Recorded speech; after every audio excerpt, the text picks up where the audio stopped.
Mike Bernhardt for the Exascale Computing Project. I'm here today with Jakub Kurzak. He's a research assistant professor at the University of Tennessee's Innovative Computing Laboratory. Jakub's also the co-principal investigator for the ECP's SLATE project.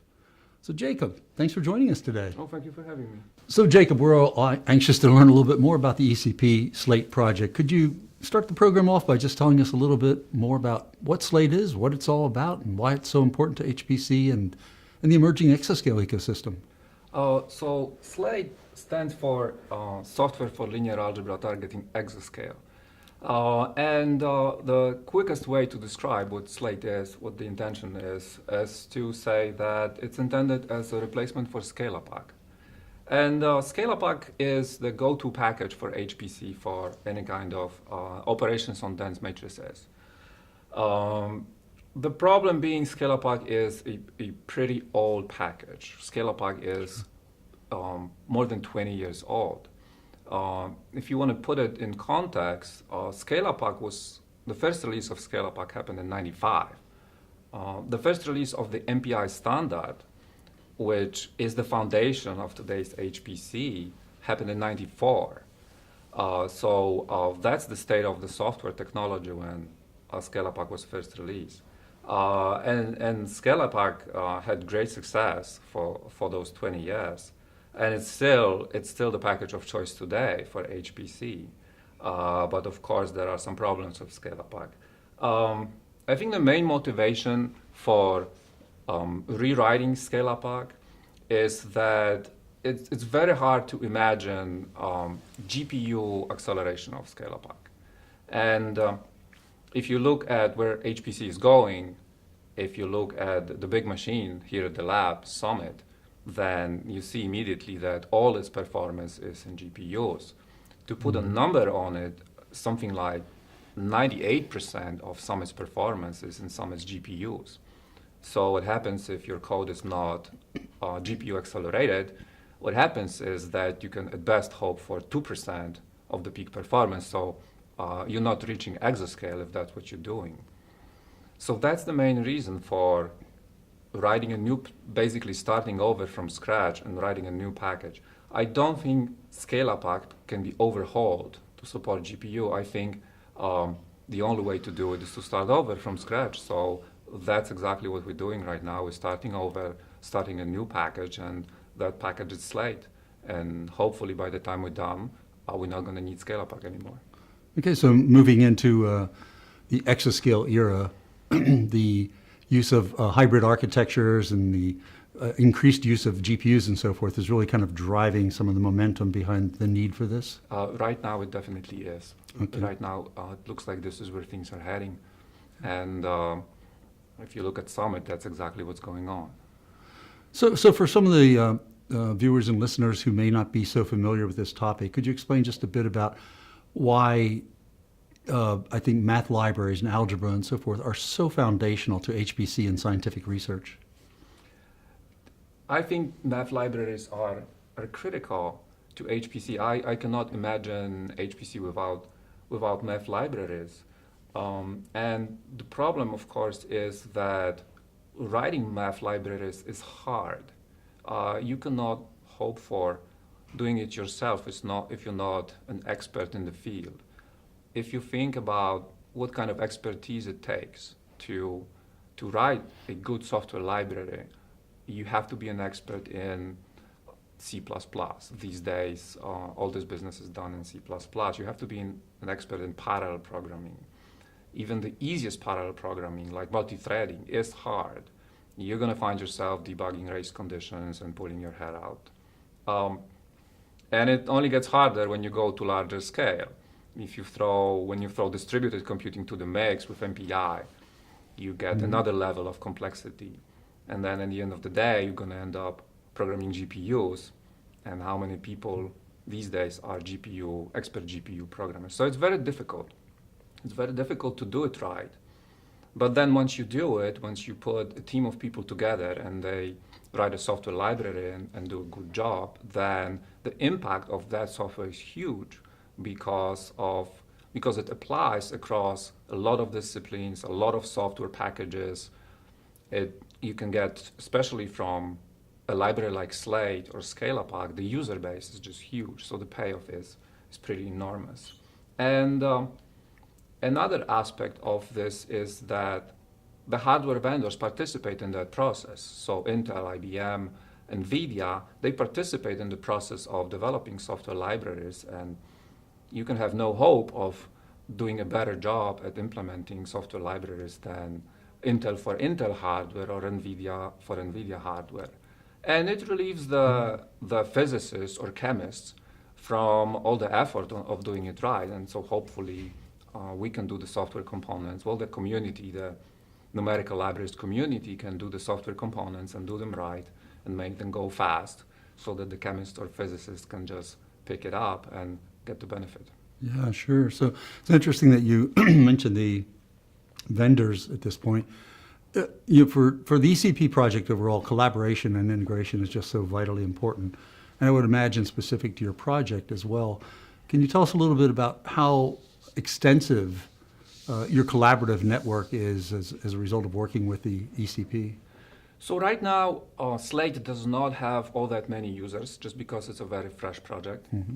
But one great thing about ECP is that ECP puts all the people in the same room and on the same page, all the people involved in making the science work.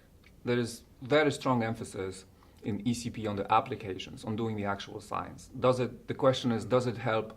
Are you helping the scientists in their mission to solve real science problems? And your answer has to be yes. Yes, they're using my software, they like my software. So I think that's probably the most important aspect of ECP. But ECP cuts across the entire software stack of HPC. So probably applications being the most important aspect and being at the top of the food chain, so to speak. And then software libraries, which include packages like SLATE, at the next level. But ECP also funds the lower layers of the software stack, things like communication libraries, like MPI, compiler technology, multi-threading technology. There are people working on putting new extensions in the OpenMP standard to do multi-threading better and things like that. So I think it's important to point out, it cuts across and puts applications, science applications at the top. About how many people or researchers are working with you on the SLATE project? I would say it's a pretty small, agile team. I would say probably between 6 and 8 people are full-time, fully committed SLATE developers. Excellent. Can you give us a snapshot of maybe some of the accomplishments or the highlights of the SLATE project to date? So we spent a lot of time in SLATE laying out the foundations for SLATE, making sure that the architecture of SLATE is really solid, it's really robust, and we're designing it from scratch. So we took some time doing that, making sure that we do that right. In terms of functionality, we haven't released all that much, but we have released some software. We released routines to do basic linear algebra operations. So if you want to multiply two really large matrices right now and get GPU acceleration and run it on Summit, then SLATE has this kind of routines. We released a batch of matrix norms routines. Right now, we're working on a really exciting batch of routines for solving linear systems. I think if all goes well, then our user base should explode when we release the linear solvers at the end of this quarter. Okay. So, as you know, the ECP project, and as you've alluded to here, is quite extensive, very complicated, a lot of people involved. Working with upwards of 800 researchers at this point from the DOE labs, academia, the vendor communities involved, industry, private industry. Could you talk a little bit about the, let's say the intangible benefits that you and the other researchers get working on the SLATE project as part of this big ECP family? I think probably the most important thing is the direct communication channels that we have to the application teams. We can get really good feedback, really quick feedback.